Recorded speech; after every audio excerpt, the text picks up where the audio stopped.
If you're like, hey, can you cut out that rant I had about Kanye West or whatever, then I can just cut that out. We're careless. Right. Yo, Tez usually keeps it in anyway. I had to write to Smokey about that tweet he made yesterday. Being like, oh, was it us? You know, that went out of bounds. Yeah. It was like, he's like, no, you're good. He's like, yeah, dial it back. I was just like, I mean, he could go into our Telegram at any random time and just be like, oh, sweet, they're advocating for fascism here. Nice. Like, so I'm like, probably, might not be like, yeah. That's I'm just a light day if they walk in on the fascism. I know, that's what I'm saying, yeah. Yeah, that's perfect, of course. That's pretty tame, actually. Anyway, that's us, so we're good.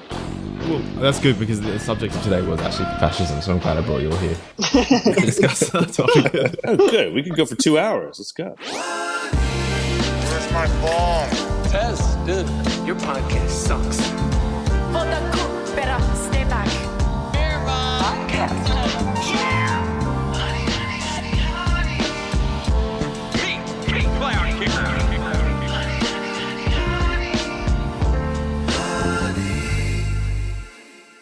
Yeah, sick. All right, well, let's just jump into it. Hey, so today I'm joined with my co-host in arms, P. Squizzy. How are you today, sir? Yeet. Yeah, I'm good. Yeet. What's up, guys? We have the Sprotos with us today. We have Morelight, we have Red Kev, and Graeme joining us from, I actually don't know, do I call you Sprotos? Do I call you Obama, Harry Potter, Obama, Sonic, Bitcoin? I fucked it up. You're saying it wrong. It's ハリーポッターオバマソニック店犬 Sprotos, yeah, Sprotos for Sprotos sure. is good. Harry Potter, Obama, Sonic, and Inu holders, I guess. That's a little long, so yeah, Sprotos is fine, I guess. All right, sick. Okay, cool. Well, how are you, lads? Welcome to THC. Thank you very much for having us. Super fun. Can't wait. Yeah, no, glad to be here. Yeah, thank you. I guess to kick things off, if anyone's like me and they fumble your name and maybe don't know the rich lore of what you guys are and what you've done and where you've all come from, are you happy to give a bit of a primer for people so they understand what you guys are all about? Sure, the background of the entire coin, it's extensive lore, so it's sort of like Warhammer 40,000. Like we could go really deep, or we can kind of do like the overview. Today, we will take a 10-minute deep dive into the lore and facts surrounding one of the most discussed and controversial topics of the 40k lore. I think we'll leave it to a brief touch on the deep past, ancient history. The coin was birthed in 2021, November, on BSC, on Binance Smart Chain, and it was a Safe Moon fork. It was launched by an unknown, sort of Satoshi-esque character. We don't know who it was. Contract was renounced or whatever. Community kind of took it over in 2021. We got it to 20 million. It fell back down to 8 or whatever. We launched again on Ethereum. This is this coin we're talking about today. We launched that last May. And so far this has been very fun. It's the best coin of all time, obviously. And to mitigate any confusion, the Sproto Gremlins are the NFT project of Harry Potter, Obama, Sonic, and Inu, ticker Bitcoin. And we gave everybody a bunch of Sprotos. We're all the Sprotos, the blue guys that you see all over the place. I'm afraid I just blew myself. Is that good enough? I don't know. Maybe we can get a little deeper, but that's basically it. I think. I think that's great. I think that's a good summary. Wait, tell them about the backpack, though. Well, that's true. Okay, fair enough. Right. And we didn't just randomly come up with a bunch of crazy names. The origin of the brand itself is this meme backpack from like 2012, 2013 on a message board. And it has our logo on it. And so it's not just some random arbitrary thing. If you look up the backpack, you'll know that's the ultimate lore. You're right, Kev. That is the ultimate origin of Harry Potter, Obama, Sonic, and Inu. This stupid backpack it says Harry Potter and Obama on it, and has a picture of Sonic, and he's all fucked up. That's our logo. And he's legendary. It's in hoc signo vinces. Under this signal, under this sign, we win. You guys are the ones who ruined Sonic for everyone! Can't you see it? Yeah, do you guys know the origin of that backpack? I assumed it was like in some random Southeast Asian market somewhere. But that's the vibe. We think Netherlands. And the theory is it's a Netherlands gift shop called Black Market or something. Dark Market or Black Market. And that's why there's little tulips on the ground, because, Netherlands is famous for their tulip tourist stuff. Yeah, people have kind of sleuthed it out, but we don't know the exact pinpointed shop. There's also a theory that it was in Eastern Europe. I don't know why, but those are the two places I've seen. It's actually both European countries, though, that it's assumed to be in. Man, wow, tulips, Bitcoin, it goes deep. It's super deep. It's like centuries of ancient lore. The books have been burned. Yeah. I've actually been digging a lot into the Bitcoin lore recently, and I'm continually amazed by how rich it is. Like, there's just so much there. It's so overwhelming, and it's pretty decentralized as meme coin communities go, I'd say. Yes. Like, so much of stuff has been created, I mean, as far as I can tell, just by people in the community. It doesn't seem like there's been like one major pillar or one major driving force behind a lot of the lore. No, I think you're right. And it sort of plays into the whole idea of the egregore, which is kind of our like overarching deity, I guess. You know, sort of like the amalgamation of all the energies combined that kind of coalesces into its own entity. That's the egregore. We kind of work for him. So he's really the boss of the coin. I don't really, you know, none of us here are the figurehead. It's really the egregore, and we're just in service to him. So whatever we got to do to make him happy, we're doing it. And that's how this has worked so far. So I think you're right. That sort of lends itself to this sort of collaborative effort where we're kind of doing stuff together. It's not top down. Yeah, everyone's just contributing for fun. And here it goes. Lo and behold, we're seeing it work. Hey, can you tell us a bit more about the egregore? And what does the egregore mean to you? Sure. Yes. It's an interesting concept. The egregore, well, you know, an egregore is sort of like a tulpa. It's like an entity, as I just sort of said a second ago, that forms from people's energetic intent. So you'll have, you know, enough people sort of praying towards a certain god or something, that'll become an egregore of some sort. You know, sort of everything kind of, it's like this archetypal thing that gets fed energy and gets more powerful as a result. So that's what's going on with Ticker Bitcoin's egregore, the main egregore, the real deal. That's been kind of the entity that guides the whole shebang. You know, that's really all of our effort goes towards that, not like, you know, not any one person or any one thing. You know, the Harry Potter Bomb Song Inu is sort of the egregore's baby, so that's why we're supporting it. Yeah, if you look at like memes as a concept, right, the concept of memetics is it's an idea that goes from one brain to another in an infectious type way. And the egregore you could kind of think of as the disease itself. And the egregore propagates itself through people interacting with its energy that Morelight describes. So when someone sees Harry Potter Obama Sonic 10 Inu, the beauty that they're seeing is really the beauty of the egregore. And when they go to add to it, they're growing the egregore. And one of the key principles of cults and memes that we've discovered and that I think is well known by, you look to Vermilia, for example, and what they do, or Barachain and what they do, it's that you come up with an idea, a meme or a concept or a philosophy, and you make that thing beautiful and amazing and interactable, and then you give it to other people so they can create other beautiful instances right out of it. And that's like the greatest part of Ticker Bitcoin is seeing people go and take their talents and apply it to the egregore and have the egregore become even richer and deeper as a result. Hey, I mean, that's a really interesting thing. Like you mentioned, like being easy to interact with it, right? Or people, you know, wanting to interact with it and building that egregore. Why are some things or some cults or some, you know, memetic concepts more easy to interact with than others? And what do you think a lot of cults get wrong? You know, people building different communities in crypto. Yeah, no, sure thing. No, this is a good question, though, because we haven't really, I don't think, thought about that in any kind of formal sense. But, you know, it's sort of like music or any sort of art or literature or anything. There's different degrees of approachability that you can sort of have for any of these kinds of expressions. And, you know, it doesn't mean that one is good or bad. Like, you know, a book that's very easy to access isn't necessarily worse than like a very like esoteric thing that's hard to get your mind around or whatever, or to even interpret or whatever. It doesn't mean it's better or worse. It's just different. You know, people like different kinds of things. Some people want to be entertained in a way that's easy. Some people want to be challenged, you know, and that's, both are good, both are okay. So I don't think it's necessarily like you want to do a race to the bottom to be the most understandable thing of all time necessarily. Like, you know, that's good for McDonald's or something like that. But if you're doing something that has a bit more complexity to it, you know, I don't think it's a fault for something to be a bit harder to figure out what's going on. You know, with something like a bit more ineffable like art or music or culture, or things that are like a bit more elevated culture, it's okay if it's a bit harder to access because that means there's maybe something to it that needs to be accessed, or maybe, you know, you need to glean a bit more information or get deeper into it. There's a bit more depth to it, you know what I'm saying? Like, it doesn't mean that things that are accessible are shallow. It just means that you don't want to just throw one away for the other. You don't want to throw the baby out with the bathwater. Like, sometimes complex things are good. And things that are difficult to understand are sometimes valuable too. It doesn't mean they're not valuable. I mean, to add to what Morelight is saying, I used to think that there was only one side to the coin of understanding and the end user, and it turns out there's really two. One side of that coin is that people don't want to have to understand things, they want to just like them. And that has to always be true of the base case of your product. You can't have something that people need a deep understanding of to like. They just have to appreciate it. But the other side of that coin, and this took me some time to realize, but Morelight is saying it really well here, I think, is that there's a subset of people that really want to deeply understand something, in large part because they want to know that they get it and other people don't. And within crypto, it's especially the concept of I was the first to understand this. And so when you look to communities, you ask what cults do things right and wrong.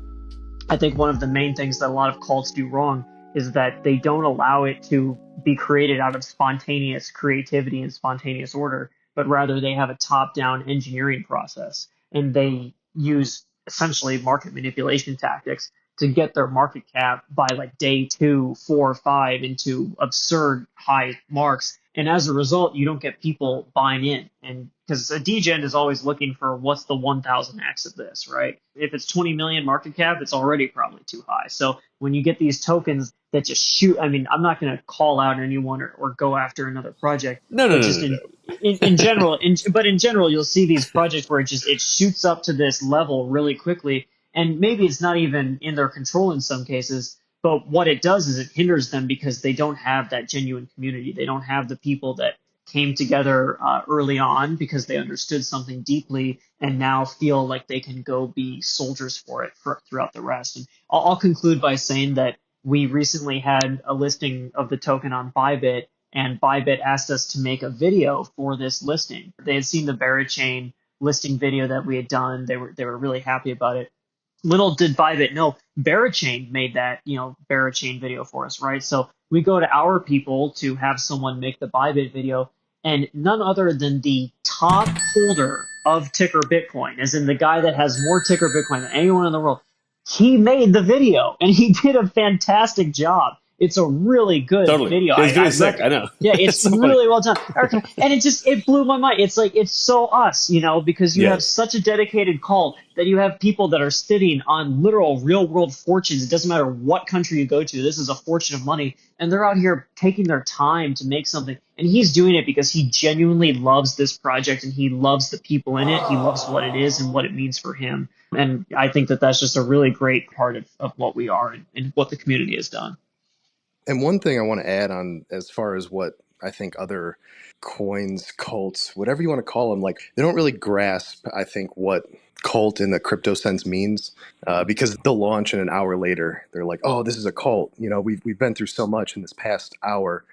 And then you look at ticker Bitcoin, and you have Morelight and the lads who are on BSC for 2 years plus, building all these memes, culture, just having fun.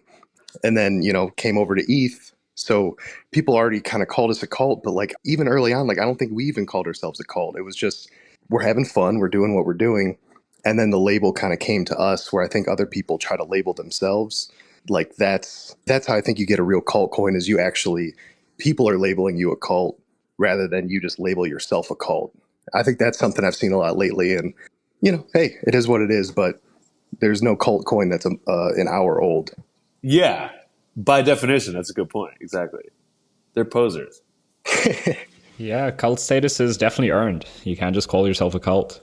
That's right. It comes through blood, sweat, and tears. Exactly. We've been grinding in the mines for years and years, as Red Kev says. We've been building memes, building collateral, building videos, having fun, but at the same time, working really hard, and that doesn't just come out of nowhere. Exactly. I think the quote-unquote cult status has to be earned rather than just kind of slapped on. Exactly. I think that it's a red flag if everyone just wants to be called a cult. Yeah, you're right. Totally. We're a cult too. As we're ramping up to mainnet and the relaunch of THC NFT, we've partnered up with Sprotos to offer a limited run collab collection on Bardio Testnet. We've called it Sprodcast. These cursed little cuties will act as whitelist for THC mainnet collection on Barachain, which will be launching on Kingdomly. More details to come soon. I can say that internally, more like, for example, I had to convince this guy that it's not, he was nice because he actually gets what cults are. I mean, I know people in crypto that literally ran cults before they got into crypto and then had success within crypto. I mean, I'm not, this isn't just being joking. Like, these are actual cult people. There's principles of this. There's a lot of people who have success in this space that have actual experience with this stuff. And it's not an entirely positive, rosy thing. So you want to have if your team is kind of hesitant about that, it means they actually understand what it is, and therefore they're going to do a better job of cultivating it, pun intended. That's good. I like that. Aha. So there you go. We're not a cult. We're an art collective. Yeah. Decentralized art project. That's probably my favorite. I like that. I know that really does make me feel good because that is what we're doing. We're just doing creative, fun stuff. It's not like we're like building a product. It's not like we're shipping a product. We're creating stuff. And I think that's better to approach it from like cult to me implies like one crazy guy trying to make people do stuff, and that's literally not what we're doing. It's a collective in the truest sense, I think, in the most pure sense almost. So to sort of imply that a cult is like inherently top-down organization, which I don't think we want to emulate. I don't think that's really what we were doing at all. So they just mean like the fervency of like the belief, like the zealotry, which I get, but totally. That's different. And it's the cult for the egregore. But I think that you make a good point that the most genuine communities that have the cultish nature that people love, they're a cult without a figurehead. You look to the other projects that have done well, the other people that are on Murad's list with us, right? They tend to also be the same. There's no one on that list that just has one person that everybody's all following blindly into the abyss. Which is interesting, right? Because you'd think with a traditional cult, that's usually the case. There's like one kind of guy runs the whole thing, and then everyone sort of surrounds themselves by that guy. But that's not how it works every in cult. crypto. Yeah, exactly. Yeah, which is good. Cool. I think it's probably for the best. I feel like Milady kind of encapsulates both those. I feel like Charlotte is very much the figurehead of this said cult, but there's also such a vibrant creative community that sits beneath that. So it's almost like they're the exception to the rule where they've kind of walking both lines in some regard. And even with Milady too, you have the schism, so to speak, right? So there's kind of like different, there's the Charlotte versus like the, original folks there too. So there's all kinds of, exactly, different things going. But yeah, I think that you'll see this cycle be very dominated by those types of builders because that's what just simply the passion is for right now in the space is everyone wants to be with the cool kids, right? And unfortunately, price is, I think, a big part of that. I think there's a lot of really cool projects that don't get the same credit they probably deserve just because their chart isn't as explosive maybe, but they're putting out really amazing content and they have a really dedicated following. Happens all the time. Kekek, fucking Honey Badgers, all these guys. Great projects. Kekek, yeah, right? Great content. And I think that shines through. But, right, they don't pump as hot so people aren't psyched on it. But, that's just chart watchers.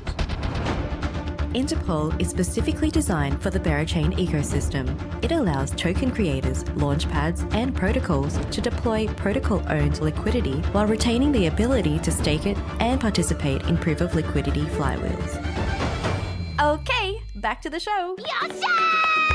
I guess then in speaking of kind of the uniting of two cults, because you guys are fairly new on the bearer scene. Like you said that you dropped with that trailer. I think shout out Sunbearer. I'm assuming he's the one that helped you with that. Sunbearer is awesome. Super good. Super good. Yeah, Sunbearer is the dude. He's a lovely dude. So what brought you guys over into our little nook of the cryptosphere? How did you find the bears? It's a really great question. Yes. I think that we had always known Berachain. In fact, I think pretty much anybody that's a degen in the crypto space, it would be hard not to be acquainted with Berachain, right? A lot of the stuff that was the precursor for the meme coin cycle that we're seeing now kind of came out of the DeFi summer of 2020, which Ohm was a big part of, and that's where Berachain comes out, right? So it's funny, we were thinking about doing an L2, and I had sent the kind of basic drawing we'd had over to the guys, and Smokey commented on it. He said, this is really interesting because we're pretty intent on doing a proof of liquidity layer 2. That seemed to be the first thought of how do we make this unique?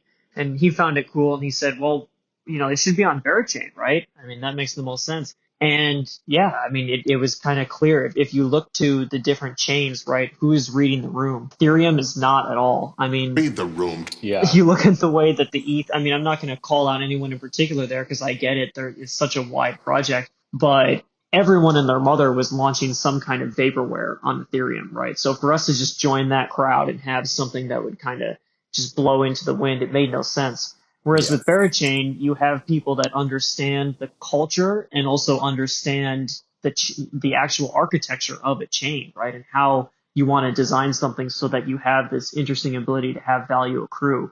Like, for example, you look at most L2s have just some valueless governance token. It's just a total scam. It's just an ability for the team to just print some token and just dump it all over people. It's total BS, and everybody's sick of it. You see the way that L2s are being received. On Berachain, you can actually give your governance token value, right? I mean, through proof of liquidity, we actually have the means to deliver that to the end holder. And so we're not setting them up with some kind of just useless bag that is going to get sold on them. We're actually setting them up with something that they can do things with, that they can find both asymmetric upside and passive income through. And those are the two things that degens want above all else. So, you take that ability to create, you take the culture that Berachain has fostered, and you take the ultimate people that are behind its products and what it does, and it was a no-brainer for us to go build there. That makes a lot of sense, and I can see it feels like it has been a match made in heaven. Like even just seeing you and Yeet and Pemby kind of riffing as well has been awesome. I guess to get more into the nuts and bolts of it, like you're saying you kind of wanted to build an L2 which utilized proof of liquidity. Are you happy to kind of give a little bit of a mechanical breakdown of how this L2 will function on Berachain? Yeah, totally. So essentially, when you look to the way that proof of liquidity is set up, it has the ability to give, as I was referencing in the last answer, actual value based on the liquidity that's secured on a chain. So you're not just looking at something where it's kind of useless belief. It's actually directly tied to its TVL. And so a few mechanisms that we're going to have to make that work.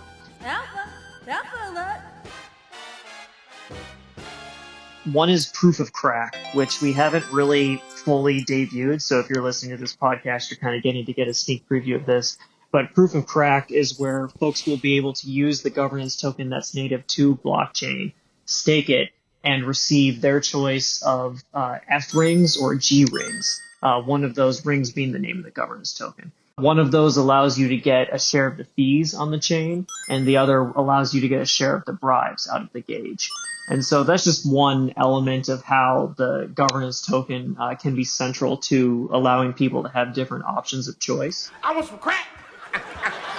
Crack. It's funny, I'll send you the image. I don't know if we can put it up on the screen, but we have a pretty cool drawing too of how, in theory, people would be able to use ERC20 assets to bridge over and get BGT. So different things we're cooking up. I have to see if that's workable or not, but to be able to utilize and leverage the value that POL brings. Lastly, there's some neat stuff on the Bera L1 to us L2 end we can do POL-wise. So it's a restaked roll-up, and if you're familiar with that concept of an L2, it has to roll up to something, literally. And so our idea is to have this roll up to an LP position that will be on the Bera mainnet and secured by a Bitcoin Bera LP token. So that way, the more you see that TVL grow, the more that the security of the chain grows. So those are just three kind of quick examples as to how, POL can be utilized to create value for the governance token or for the activities that people are doing on the chain. There's a lot to break down here, but maybe very quickly for those listening, if you're unfamiliar with POL, a very quick explanation would be, let's say Curve made a chain, but the VE curve, the token that controlled the emissions or where the power essentially is directed in that ecosystem, you can't buy that. You can only earn it. Just very quick explanation. And Tez, I guess we can add more, or you, when I say we, I mean you, can add more stuff in post. Hello, Sprotos. If you're new around here, you're probably thinking, what the hell is proof of liquidity? And why can't anyone explain it to me? Well, welcome to Berachain. Okay, back to the show. All right, but so one... Just kidding. We asked Cami for her most Eli 5 explanations. Here's 3, starting with the most complex. Proof of liquidity shifts focus from value extraction at the infrastructure layer to value creation at the application layer. In other words, proof of liquidity is a mechanism that systematically drives the flow of rewards towards applications as part of block production. Or you could say, proof of liquidity is a mechanism built into the chain that allows applications to use the chain's emissions as yield.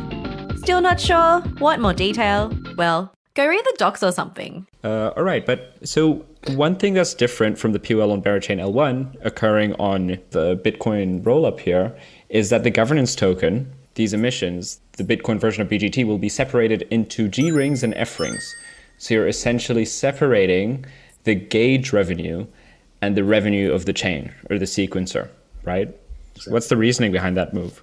Yeah, the idea there is that because you normally have all the participants in one pool, it then decreases the total rewards they're getting. This gives people optionality. And so the idea is you'll have fewer participants in each pool, and therefore the total rewards per participant is higher. And that's one aspect of it. I was talking to somebody this morning. I'd have to see if he'd want to come on some kind of pod like this someday, because he has a great mind for this kind of stuff.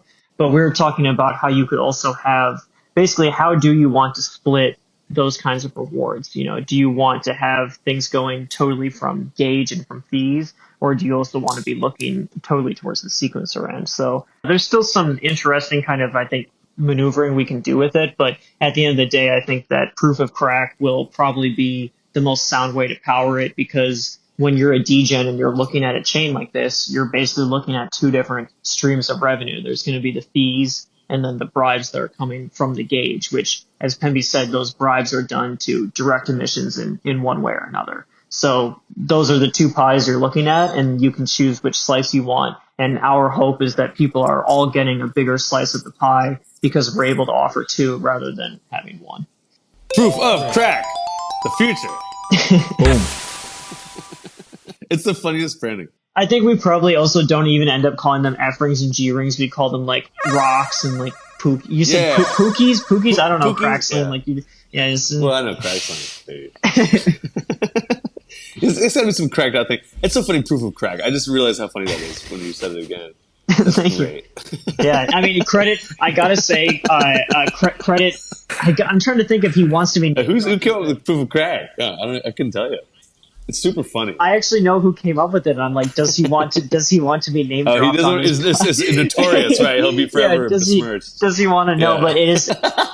It's a genius within the Berachain world, and same with the guy who this super funny. Literally this morning, I was just having a call with like one of the top Berachain minds, and he was pointing out to me just all this stuff that we can do better and in different ways. And I don't want to misquote him and do it justice, but there's even better, I think, cooking that we even know. You know, as that's the thing about this stuff. You end up, and I think that people that are familiar with the process of building in crypto know this pretty well. So much of it ends up being building the plane as you fly, and that was the case with Ticker Bitcoin. And yes. I think that's the case with most stuff, because it takes off before you have every component in place. And really the best thing you can do as a builder is to be able to embrace the things that make you fly higher, you know, to not worry too much about anything else. And that's been the great part about blockchain, is that we've been able to meet all the other incredible builders in the Bera ecosystem, and all of them have had something to add that none of us could have seen. You know, they totally. all of them know stuff that we don't. And that's just true of life in general. It's corny to say, but if you go through life knowing that everybody has something to teach you, you will be a happier person, and you'll do better in life too, I think. I'm a little confused. I assumed as soon as you said proof of crack, I assumed that was Pemby's doing, getting you guys onto crack, but it sounds like someone else entirely was responsible. There will be some cracked out activity happening on the L2. No, there will be some stuff. Yeah. If you walk through the garden. No, Pemby, trust me, Pemby and crack are certainly mixing together within this L2. You don't have to, no worries about that. He's cracked out the wazoo. That's a relief. Resounding endorsement. We love that. Exactly. Yeah. Only here would that be a compliment. Right. That's right. Well, it's super bullish. Exactly. Yeah. You know, I mean, with Nancy Reagan shorting us as much as she is, you know, we gotta find a way to get across that resistance. Fucking narcs. Y'all act like crack is so bad. Well, like the good book says, let he who is without sin throweth the first rock, and I shout, smoketh it. Tez, do you want to jump in, or can I go ahead and ask more about the G-Rings, F-Rings system? Oh, mate, yeah, you can always jump in. You know that. Go for it, man. All right. Yeah, I mean, for me, the separation of the bribe revenue and the sequencer revenue is very reminiscent of another project in DeFi that previously experimented with like kind of a tokenomics design like this.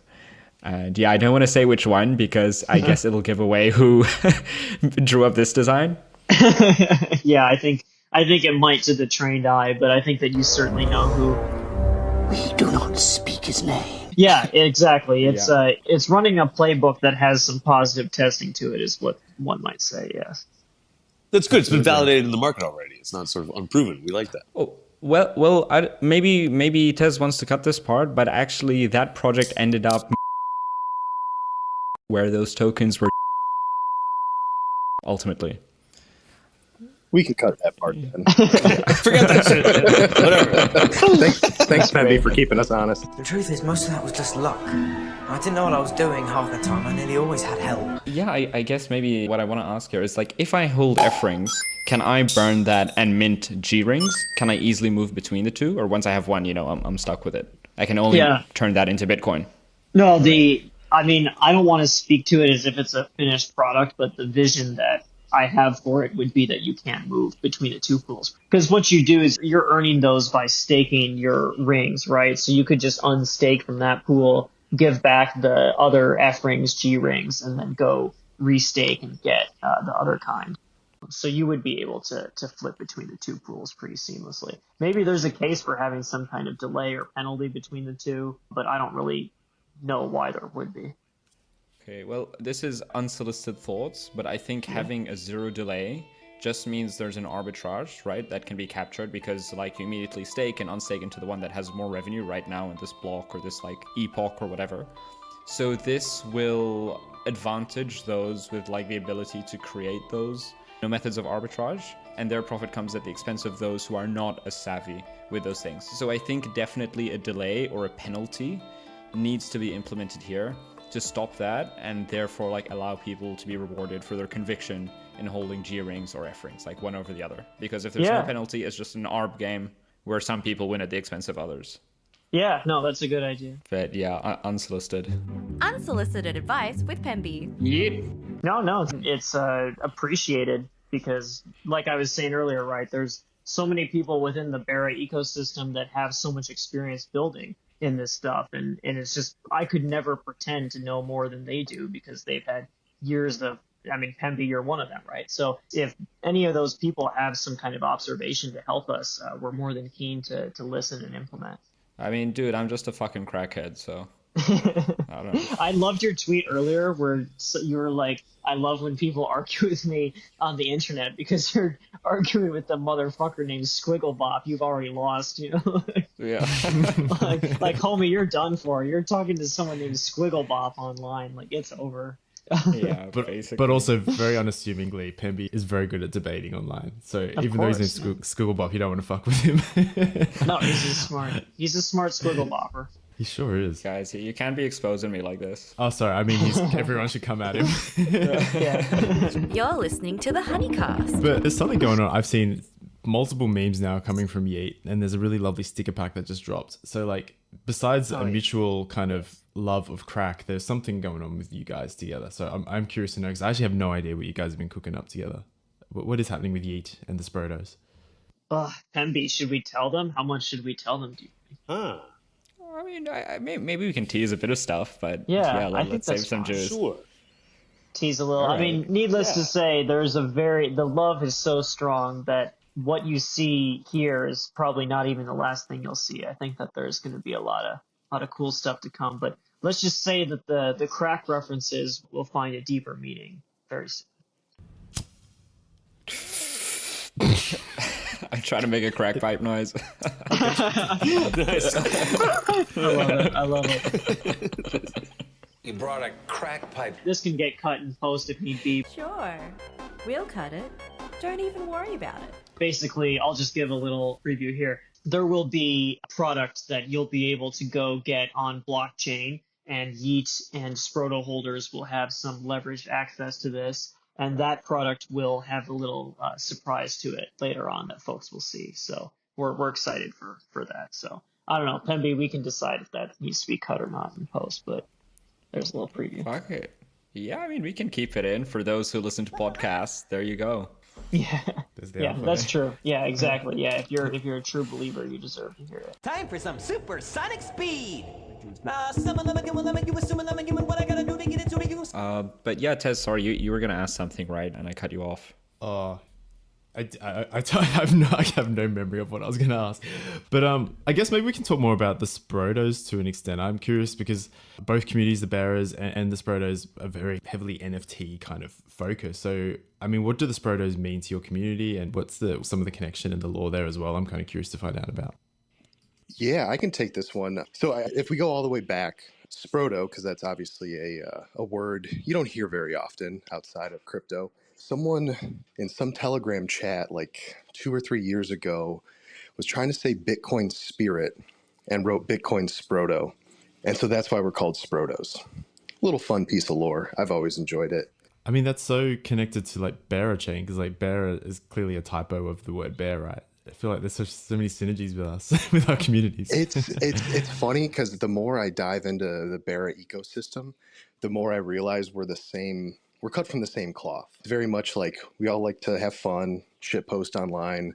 It's very like, I like to say like high IQ LARPing is low IQ. And that's kind of how I like to describe, because I think both communities are pretty similar. But really the Sprotos, they came out because Ticker Bitcoin had, I think our first run up, we hit like 8 or 10 mil market cap. And then we fell, unfortunately. We had one of those drawbacks. And during that drawback, we went down to below 1 million, I think like 600K market cap. And we decided to reward the holders, reward the people that stuck around. And if you held Bitcoin, I made a tweet about it recently. I think it was like May 22nd. If you were holding that day, you were eligible for 10 free Sproto mints. So everyone that kind of held through the red candles got to mint these Sprotos. And ever since then, they've just been, our PFP of choice. Anyone can use them. We don't care if you use ours. Right click, save them all you want. We just want the Sprotos to be out there. And ever since then, it's just been a very much no promises over deliver kind of situation. We don't have anything tied to it directly. It's just, anything above nothing is a bonus. So that's kind of how I like to describe Sprotos. Just, no promises over deliver and just have fun. PFP it, throw it in on Telegram or Twitter and just have fun with it. The Sproto is the best PFP NFT that's ever been created in world history. That also. And, it's crazy, but it's true. There's not a better PFP in world history. I like the punks. I think those are good. I don't think the Bored Apes are that good. And I think the Sprotos are the best. I think Murad said that the other day. He said, 50 ETH, sure. Could be 100 ETH, It's that kind of a thing. And there's only 3,333 minus the ones that were burned. That's kind of interesting. I don't know, guys. I'm very enthusiastic about the Sprotos. Oh, there's only that many. I didn't realize there's so few. There you go. Super few. It's exactly. 3,330 because, like you said, there were 3 that got burned. I think 29 now. I think an extra Even one got more. burned recently. People are sacrificing one. I think so. I think that was like a couple weeks ago. I think I saw someone else burn one, and we will never forget that Sproto. That's right. Fallen soldier. That's right. If you want to get more of your Sprotos burned, you got to talk to Pemby. He's the guy who knows how to get his community to burn his NFTs. No, we don't want them burned. That's the thing. Because the thing with Sprotos and the thing that makes them so magical and why Morelight, Murad, me, Graeme, why we all love them so much is they're all one of one. So if you burn one, you could be burning a very, very special one because they're all special. They're all one of ones. They don't have traits. You could burn something, especially the early days when people were burning, they looked so special even back then. And having that one of one is very unique to NFTs because you don't see that often. But having a PFP collection that's all one of one, you got to search through, you got to find one you like. There's kind of traits, but not really. You kind of have to decipher the traits. And it's a really cool experience when you scroll down Magic Eden or whatever marketplace and just kind of look through them and be like, wow, they're all so different. None of them really, some of them look a little bit alike, maybe brothers, cousins, sisters, but none of them really are, the same. They're all grails. Correct. I mean, again, I keep banging on about the synergies, but that is a lot like the bears. There's a lot of uniqueness to each individual bear in Papa's collection. I mean, the original rebases. You're listening to the HoneyCast. Would we ever see Sproto bears up on Bear Chain? Has that ever been a consideration? You never know. You might, I mean, you might just even see some beautifully retarded Sprotos on your Yes. timeline. Ooh, That's right. That's Whoa. right. whoa. May or may not. Really? Okay. One can never say. Either way. Pemby, did you want to jump in there? I thought I cut you off now. Paint it back. No, go for it. I mean, I'll happily jump in, though. I have plenty of questions. Sure, let's go for it. Wait, go for it, man. All Let's do right. it. Oh, okay. Was that my cue? Yeah, I mean... We're so pro here. We're so Yeah. It's so good. This is great. This is great. These guys are pros. Actually, I want to pick up on something, Graeme, you mentioned earlier on in the pod. You mentioned like this cycle, there would be many more of these types of builders, where these types of builders meant people building culture as opposed to like mechanical products, right? Totally. And Yes. and yeah, so can we break down like what it means to build culture and what does building culture actually entail? Because it's more than just like saying GM in a Discord, right? So what is building culture? I guess I can go back to the answer that I gave earlier, which this was something that was taught to me. I'm not trying to pretend that I came up with this concept, but to build a culture, you start with an idea, a meme, a philosophy, just something. There has to be something in the center. For us, it's really deep and rich because the egregore is not something you can just like. And I'm not trying to say this in a negative, contrasting way, but an easy example would be Giga, right? You know, they have a culture that's all centered around the Giga Chad, which is a very defined thing within crypto culture. A person who's super fit, who has certain ideas, who has a certain type of discipline. We have a similarly developed concept with the egregore and with Sprotos and with what ticker Bitcoin is. And I think a lot of it is based on being free and playful and unrestrained. But to get back to the answer, you have to have that central thing, that idea, that concept, meme, philosophy, whatever you want to call it. And then you create something that is beautiful with it. For us, a lot of that was the meme imagery itself. The colors within ticker Bitcoin, the look, the feel, the aesthetic, whatever you want to say about it, it all is appealing to the eye. And there's a lot of beauty that's easily made from it. So after you're able to create the beauty out of that idea, out of that thing, that concept, you then make it malleable for other people so that they can go create other beautiful things with it. And this is true for any kind of self-sustaining movement. I don't think this is a formula that's exclusive to crypto. I think this is true for building a community anywhere in the world. You look to any thriving community and you're going to see this exact thing in action. It's going to be built around some kind of concept. That concept is made beautiful, and then people are given the ability to go and create beautiful things with it. And I won't go total evangelizer here, but look to organized religions within the world, right? They are almost exclusively centered around some central tenet that is made really beautiful. I mean, go to any kind of religious place. It's not going to be a disgusting, vile area. It's going to be a beautiful place. And they do everything they can to make the users of that, not make them, but allow the users of that religion to propagate that beauty into their lives. So that's, I think, the most roundabout way that I could describe building a community is having that central tenet, having beauty to it, and having the ability to go create with that beauty for the end user.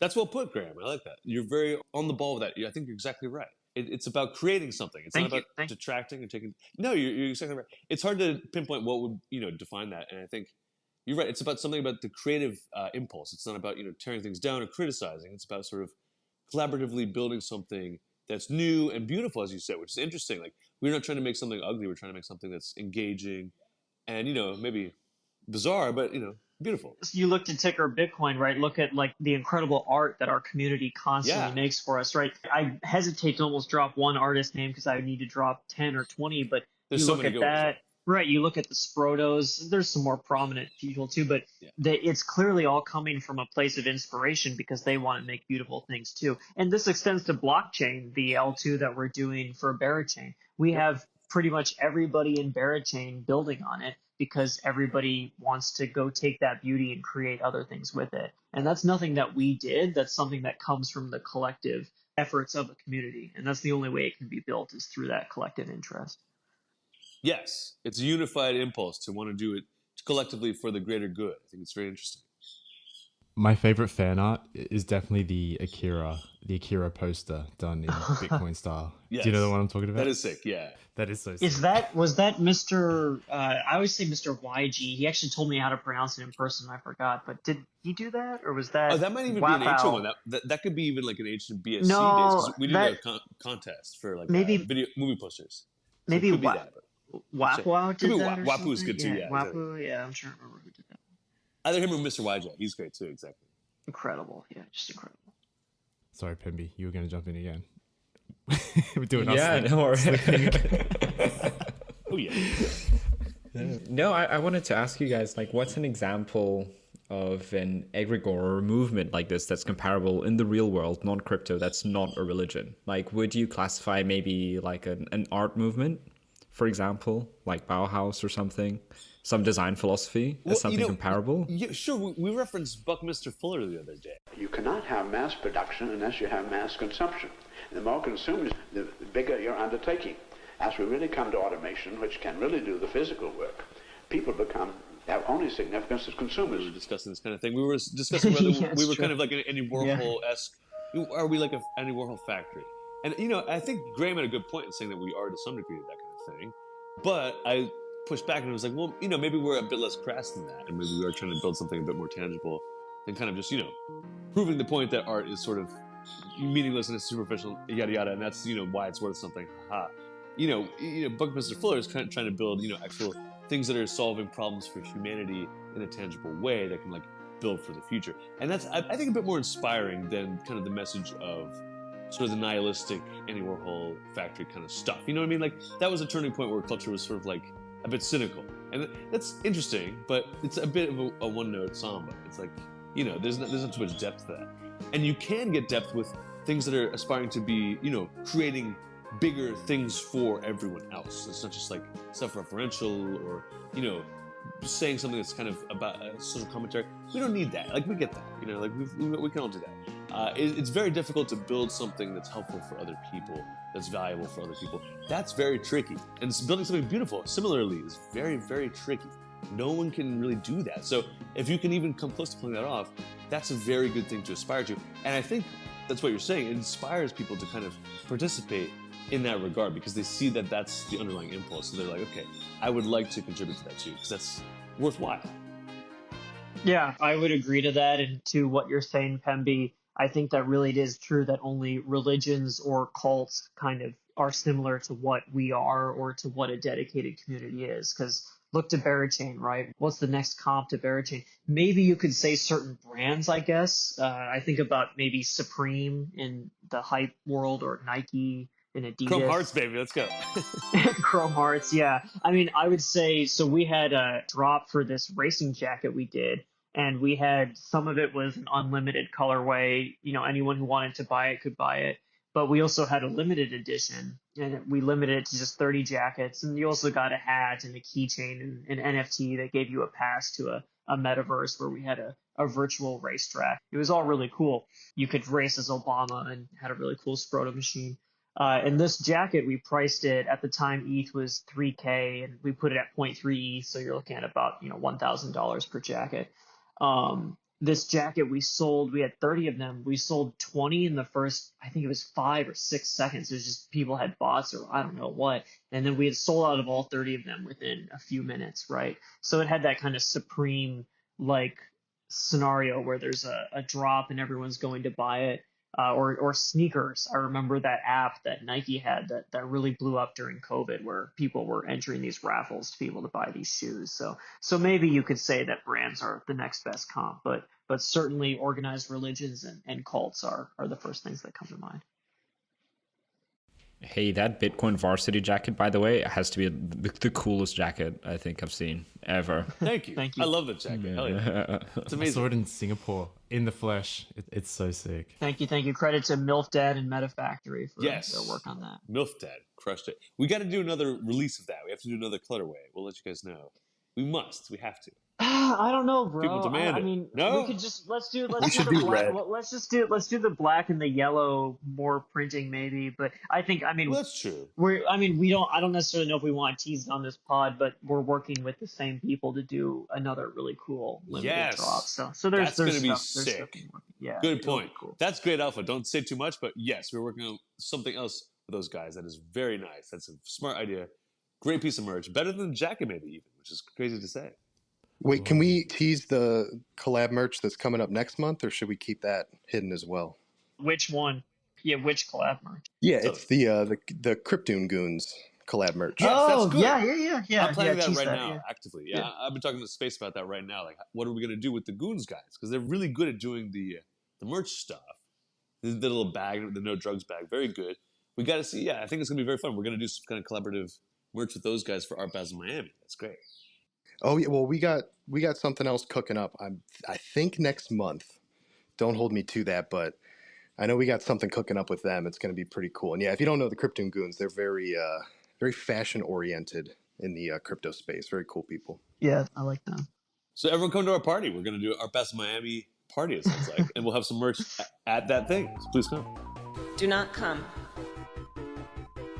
Speaking of your branding and your imagery, like the primary colors are so vibrant and bold, and it stands out all over like CT and the timeline. Was that kind of a happy accident, or did you guys have an intention to really push that? Sorry to interrupt, but I'm just excited to tell you how intentional it was. Yeah, it's completely on purpose. It's go crazy for that. I know, me too. Yeah, right. yeah. It's so intentional. Yes. It was so intentional. It was beyond intentional. It was done with so much purpose. And I mean, Morelight, I'll let you answer because you're actually you were directly a part of that. Well, I get psyched on it. Yeah. Yeah, no, I just get so psyched on it because it's so interesting to corner a market for a color scheme. You know, it's very rare. Like, there's not too many brands you can even think of in the world where you can immediately, name 2 or 3 colors and you will say, okay, that's that brand. So we've managed to do that with the 3 primary colors, which is really crazy. It's very rare.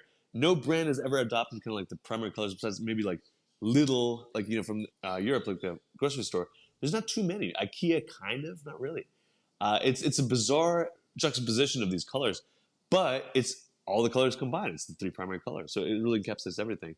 It's funny that no one had like taken the initiative to take blue, yellow, red and make that their thing. Romania is the 12th largest country in Europe, but we managed to corner that market quickly, and that's it. Like no one else can do that anymore. If anyone else comes out of that color scheme, they know they're ripping off us. It was very intentional, and right, and even from an esoteric perspective, it's like, okay, the 3 primary colors form everything else. So it's sort of the fundamental basis of everything that everyone can see with their eyes. So there you go. It's the underlying principle of all realities. Take a Bitcoin. End game. I'm not a graphic designer, but I think they get taught in graphic design school, like you're not supposed to put all the primary colors together in one setting. So yes, it violates the rules intentionally. It's idiots. That's moronic. Well, that's right. It's sort of a crazy move to pick all 3 of the primary colors as vibrant as possible because it's not centered at all. Exactly. It would be not par for the course to do that, and that's why we did it. We were trying to say kind of like F you to the entire aesthetic establishment. Well, and whomever's teaching that is just dumb. I'm sorry, that's ridiculous. Like you can't. It hits the eyeball very hard. It's so good to have it, and you look at any kind of. I think it was the fast food brands that were in particular looked to. They tend to have all but one of the primary colors, so you're basically just one-upping all of those brands quite literally. Yeah, exactly. We're like, okay, look, Coca-Cola had sort of red, great. McDonald's had red and yellow. We can kind of do one up from that and just corner the market on blue, red, and yellow. It's perfect. No one did it, and we had to do it. Oh, I might cut this out because it sounds pretentious, but you might be more like Andy Warhol than you guys think, like with the kind of this pop art and this consumerist kind of like ethos he was kind of putting out with the factory. Like, no, I agree with you. Well, I'm like the Warhol, and freaking Bitcoin Obama was like the Basquiat. I never thought about that. That's really funny. Oh my god! Wow, I cannot believe it. I cannot believe you just made that. He's totally my Basquiat, bro. He's your Basquiat. Really my god! Really. So people are going to make documentaries in like 40 years about how he was really a genius, and you were just exploiting him. No one understood. There's going to be pretentious people sitting for interviews wearing scarves and berets with their cafe mug right to the side. They have some kind of backdrop. It's a large forest with maybe some kind of hummingbird feeder that's never had a single hummingbird come to it, and all that they have to say is just how you exploit in 100 years. But both artists have typical language in the work, like brandings, like logos. You know, we never know. The hipster AI will be very upset. That's crazy to think about. That he is your boss guy. I would love to see the self portraits. I would love to see the self portraits that the two of you could do for each other. That was the thing. Like, if we're doing this $1 billion yacht party, can we invite Bitcoin Obama? I think no. I think it's too much of a liability. I'd love to see him, but we can't do it. We can't do it. It's too crazy. Yeah, he would organize something that it would not. Exactly. And we can't tell Bitcoin Obama, come to this area with all of these people who just became wealthy. Like, we need you to come interact with them. That's a good. Well, he would try to sell us 10 different coins while we're on the yacht. That's the problem. Well, now he's AI, so I don't know what he's going to do anymore. Now he's saying he is turned into AI and he's going to interface with the aliens to get 100 billion market cap for us, for the alien investors. It's very smart. I like that. It's pretty good. That's his new coin, isn't it? He's Obama I don't AI like now. that. Oh, shit. Well, it can't be a coin. I thought he was just saying it as a thing. Never Oh, mind. it's on Pump Fun. It's on Pump Fun, brother. Okay, cut that then. Don't buy that. Don't buy that. I thought it was just him being crazy. I didn't realize there was a coin involved. No, nowadays anything he does ends up being a coin. You know what I mean? Man, this Pump Fun thing. You're right. Listen, put it on blockchain and we'll hype the shit out of it. You know what? Anything Bitcoin Obama does, if it's on our blockchain, on Barrachain, we will hype it to Kingdom Come. We love that. Not right now. I'm sure he'll come. I'm sure someone will teach him how to use whatever our launcher ends up being. Yeah. Just appreciate who Bitcoin Obama is, but don't buy stuff that he's trying to tell you to buy. That's basically correct. all you need. He's an artist, not an entrepreneur. Just appreciate his art, but do not invest. He's my son. Everyone can. What can you say? But, you have such a soft spot for him at the end of the day. I really do. He's my son. He's just so entertaining to me. I don't know. I just really find him amusing because he keeps popping up and he keeps doing this funny stuff every time. He gave us this video where he's drinking Coca-Cola and swimming around in a swimming pool, and it makes no sense. And we didn't ask for it. He's like, I was like, great. Because Mama, why were you drinking the Coca-Cola and then swimming around? He said, "Oh, I was drinking the delicious." It's like, okay, like what does that mean? He's so funny. I just can't get my mind around this guy. Yeah, I know you can't. Trust me, I know. It's been about a year and a half now, and he is still just living. He doesn't even live rent free in your head. You pay him to live in your head. Yeah. I subsidize him to live in my mind. Exactly. he's the worst. He is the worst squatter that's ever existed in the history. But it's squatters. For the culture. It's for the culture. You know what I mean? It's like it's oh yeah, I love him. I love him for the culture. Yeah, exactly. And people love Bitcoin Obama. You just got to be careful. He's an icon. He's a super icon. But don't buy his projects, please. Exactly. There you go. Just do stuff on Barrachain. Listen, if Bitcoin Obama brings his whole shebang to Barrachain, all will be well. All will be forgiven. We will get him all the help he needs. The Solana's crap. We got to get off of that. It's not going to happen. Bitcoin Obama, please come back to the fold. He'll be back. Super funny. He's the best. We've been making memes with him forever. Basically, I'm here to announce that we're building Iron Man. I have some more boring questions about the technicalities of the L2 if you guys want to go there. Sure, yeah. No, ask me. Right. I don't. It was more like no. I was like, no, why not? Yeah. By all means. Por supuesto. No, I think we've been having some really interesting discussions here about like what culture is and how to build it and how it's built and the egregore and how like the Hydra has many heads, right? Which is awesome. And Bitcoin is just one of those things I'm always in awe of. Like whenever I go into the Bitcoin Telegram chat, it drives me crazy how many different sticker packs there are. Like there's one big sticker pack, there's like 15 of them, which is insane. Yeah.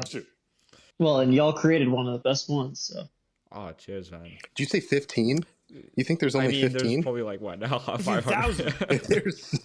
There's probably 100 at this point, just random little sticker packs. But yeah, no, the Yeet Sproto one is definitely one of my favorites. I like the Yeet. Yeah, it's a good aesthetic. It looks beautiful. Billions must sticker. That's right. Yeah, shout out to Pepe Jones, the artist. Like his style is just so cute, right? It's so well done. Yeah. Yeah. But yeah, my more boring technical questions around like, how are you guys thinking about data availability on the L2? Like, will data be made available on Barrachain L1? Are you going to use like EigenDA or some other DA layer? This is so boring. Tell me about it. I think we'll use symbiotic for that, just because they make the most sense in my opinion. Deploying straight to Barachain. Yeah, before we were looking at for the DA, but I think we're doing symbiotic exactly. Yeah, we don't need to talk about that. We're dropping. You can, Let's do. you can that. keep in. You Whatever. can keep. I like, but right. You can keep in that we're using symbiotic, but yeah, that's they don't need the extra but there's shot but, for no right. reason. Fair enough. Fair enough. Yeah, but that's to answer your question. Yes, that would be symbiotic.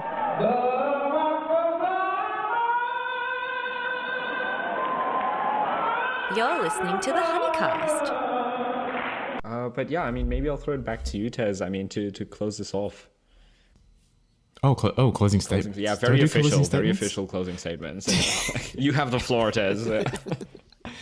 Who's the daytime TV guy? He always had his closing statements. Oh, who was he? Fuck. Oh, Jerry Springer. You know how he used to always have his... Oh yeah, that was great. I love Jerry Springer. Oh my god. You would love Jerry Springer. Good luck to you in the decisions you make. I hope you find some happiness. It was sort of like trying to sentimentalize it and make it okay, we learned something today. It wasn't just total drama for no reason. We derive some value from this nonsense. There's people fighting on camera. Okay, well, we got a lesson. Done. Wrap it up with a nice little bow. Bada boom. You know, a one-night stand, however great, is merely a fantasy. It's actually kind of smart. Jerry Springer, good marketer. Great product. Honestly, Jerry Springer insane. Was probably the best mayor of all time. Yeah, I was actually going to say that too. He was a mayor. Oh yeah. What? Really? Oh, you don't know the story about how he wasn't a mayor? That's crazy. He was the mayor multiple times, actually. Yeah. No way, Jerry Springer himself, really? Yes, since he also paid for a hooker with a check. Fun fact. That's cool. Whatever. Yeah, Jerry Springer's kind of sick. Whatever, man. I like him better now. Whatever. Was he the mayor while the show was in production? He was the mayor. It was in the 70s. He had a radio show at the time, I think, but I could be wrong about that. But I know that the Jerry Springer show didn't start until then. Yeah. Great show. Turned into basically WrestleMania. Yes, but he was he was an advisor to the RFK campaign in '68, for example. He was no way. Yeah, he was out there. He had a broadcast. You mean JFK? Career. JFK? No, RFK, who's his younger brother. He also ran for president. He was yeah. He was. Bobby Kennedy, the original Bobby RFK, Kennedy. not the new one, right? Yeah, not the current one. Not the T1000, the T100. Yeah, that would be pretty good. If both the parents are dead. That would be pretty funny. But yeah, he was the mayor, but he had Red, wasn't he sent to jail or something, or he did as a stunt actually? I think he awesome. he went to jail on purpose for a night or something. It was he just did a lot of He was a wild dude. There is a wild dude. I don't R.I.P. We don't know. Well, he died. No, he died. He passed away. He passed away last year. He did. But we lost a good one. But no, to Red's point, that whole thing of him paying a prostitute with a check, the reason everyone knows that is because he campaigned on it. He ran commercials where he was like, "Oh, that's cool. He's a baby." He was like, "I paid a prostitute with a check. I tell the truth even if it hurts." That was his whole thing. That's kind of cool. That's pivot. Listen, just lean into it, baby. I pay prostitutes with checks. What do you want? It's okay. Listen, I'm supporting local entrepreneurs. Yeah, he was. That's such a good twist on it. Yeah, I pay for what I do. Oh right. God. I didn't rip her off. I paid her full price, and it's helping the community. You know who got totally screwed was the principal of my old high school. Not when I was there, but the guy that took over right after I left. He used the high school Twitter account to a photo of some big booty post or whatever or something. That's awesome. And this is when everyone can everyone can see your likes. Yeah, everyone can see your likes at this time. Yeah, so he goes to. It's a big booty Latina. It's bro. It's fucking Milton Township. It was bad too. It wasn't even just a thirst trap photo too. It had a caption that was super racy. And if Elon had only owned Twitter at the time and had taken away the likes being viewed feature, he would have been safe. The likes being viewed was crazy for a sec. I mean, Instagram used to like show you who like what people liked for a second. It was crazy. Dude, you know what was the best ever? This is gonna show my age a little bit because I'm AOL 2.0. No. I'm a bit younger than more like. But no, what was the best? No, you may or may not know this, but what was the best ever was Snapchat had this thing where you would have best friends. You could see who other people's best friends were. And so everyone would be like, yeah. And I was in high school when this was going on. So everyone would be like, oh, these two people are smashing now, like we can tell. Oh, because they're BFF and like you can see the BFF. Everyone could see it. Oh, people that ruined friendships. Yeah, crazy. relationships, friendships. Yeah, people would like have their relationship fall apart because they like can see that their girl is now best friends with some dude on Snapchat. Like it was really bad. It was not Snapchat drama was gnarly. It was pretty good. Stuff. It was pretty good. So I missed that a lot. Being able, and then read the Bible. There was also mutual friends on Tinder had a bunch of this. That's crazy. Tinder had not only mutual friends. Tinder had a feature. I want to say this. I deleted that. This is when I was in college, but Tinder had a feature where you could do group swiping. And you could just force anybody that was in the context of your phone into a group with you, and then you would be able to see That's so funny. You would then be able to see their Tinder profile. So we would create. Bitch. Wow. Yeah, we would create groups. Yeah, we would create groups with our friends and just like tease the shit out of them for their Tinder profile. Be like, showing people bro, on Tinder is really funny. Yeah, you have absolutely no riz. Like you're so bad. Like you're So anyway, showing this was on Tinder is so brutal. Yeah, what are we talking about, Graeme? Listen, I deleted Tinder eons ago. We cannot be indulging that nonsense. We need to find God. We need to get our shit together. Let's invest in the right coins here. Yeah, we got to retain. In the end, we got to retain. Always retain. And those are the closing thoughts of the podcast. Thank you, Sprotos, for joining the HoneyCast. Absolutely meant to. Our pleasure. We can tell you how to use social media apps to troll and stalk your friends. Yes, sir. Anytime. Yeah, you guys go deep. I didn't realize. Oh yeah, I if you tell me an app, I will tell you how you can violate the privacy and dignity of others using it. That's amazing. See, that's why we love you, Graeme. Thank you, man. Thank you. That's why I love the rest. But anyway, yes, good closing statements there. It's super fun. Yeah. I want to take this opportunity to thank you all for being on the show, and good luck to you. This podcast was an Ooga Booga production. See you on the next one.